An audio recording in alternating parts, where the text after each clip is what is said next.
Welcome to New 6, which is brought to you this week by the 6th grade class at West Elementary in St. Mary's. To tell you what's happening in our school, here's Sandy with a story about a lively class project. We experienced the birth of a new life in our 6th grade classroom, a life that goes peep, peep, peep. Our teacher, Mrs. Scott, has a chicken incubator, and our class gets to watch the development of the chicks. From the time of fertilization, it takes 21 days for a chick to hatch. The eggs have to be turned several times daily. You can imagine the excitement that goes on in the room when the baby chicks hatch.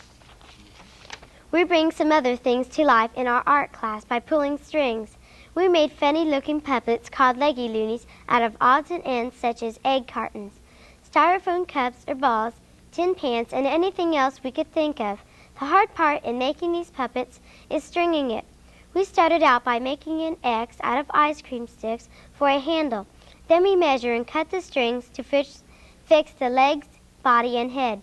To demonstrate how well they work, we showed them off to the 2nd grade class. Most kids think science is a bore, but not Mrs. Rotaball's class. She taught us a program called Food Your Choice. We learned what the nutritions are and how many servings a day a person needs from the 4 food groups. We did experiments and tasted foods.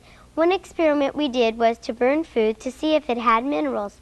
To see what we learned, everybody tried to make a nutritional meal for a school lunch. The class agreed on pizza, tossed salad, peach cobbler, peanuts, and chocolate or white milk. Also, a class member made a giant model of a nutritional favorite meal: hamburgers, French fries, and milk.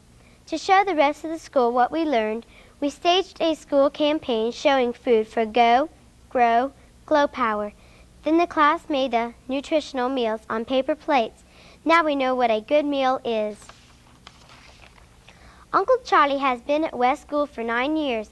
He gets meaner by the year, so we all have to watch out for Uncle Charlie. Uncle Charlie thought up the school rules. Some are no snowballing, no gum chewing, no running in classrooms or halls, and last but not least, no making fun of Uncle Charlie. Who is Uncle Charlie? That's it. Recently, our class stepped back into history at the settlement. The settlement is 4 log cabins that once stood in the area. They were taken down log by log, numbered and reassembled just outside of St. Mary's. One cabin contained blacksmith equipment and farm tools. The other had family exhibits such as clothes and hunting tools. The 2nd floor is furnished much like the original family might have had it. It was quite a large family, 11 children. One thing that family might have had use for was the optical equipment. Even though that equipment was expensive and only rich families could afford glasses, we learned a lot about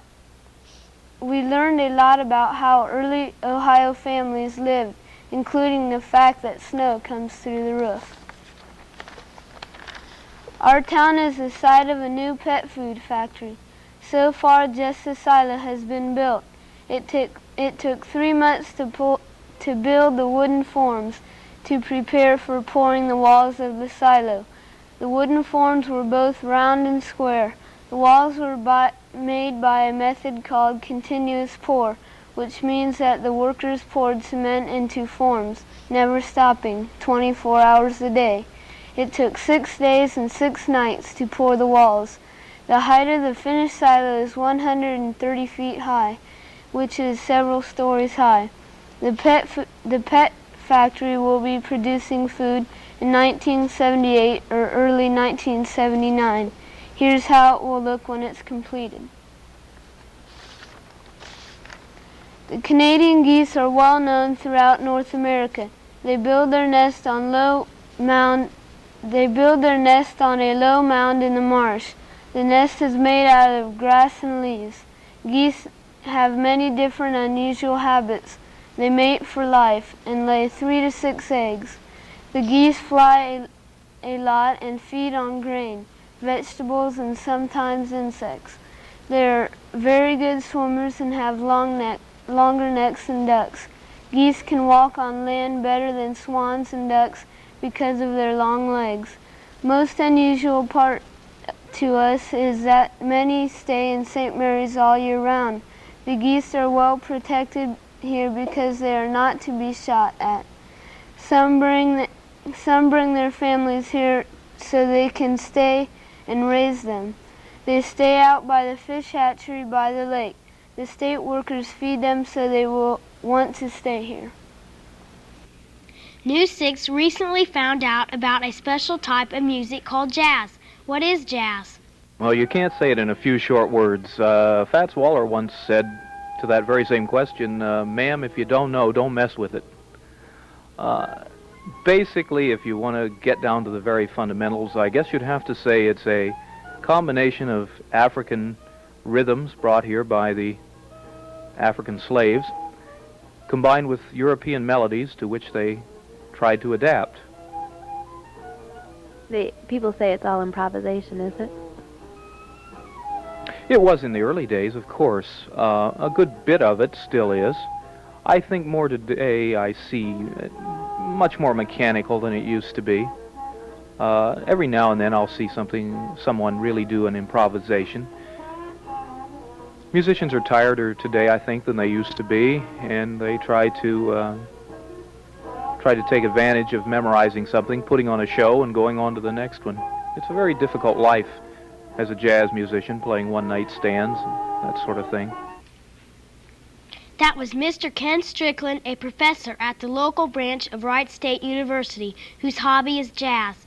Mr. Strickland told us that jazz was most popular between 1890 and 1929, and that it began with homemade instruments like cigar boxes, tissue paper combs, and kazoos. Its center of popularity was New Orleans, and it became the only real original American music. Today, the major instruments played in jazz are the trumpet, clarinet, drum, trombone, and banjo. Mr. Strickland said that modern jazz is smoother than old jazz, more like rock and roll, but he still likes it. I guess the thing I like most about jazz is the individuality of the jazzman, the need to express himself in a very gusto manner. Sometimes it's very outlandish. This brings in some other influences of jazz, what we call a hot performance. There's just something so much down in your soul about that kind of a performance, about expressing yourself musically. I especially like to hear the old traditional people play something they've written, one of their own compositions, play it or sing it, or improvise while they're singing it. This happens quite often. This is the real heart of jazz for me. Thank you for watching News 6, which was produced by the 6th grade class of Mrs. Jeanette Rodeball at West Elementary in St. Mary's. Next week, News 6 will be brought to you by the 6th grade at St. Charles School in Lima. Have a great week.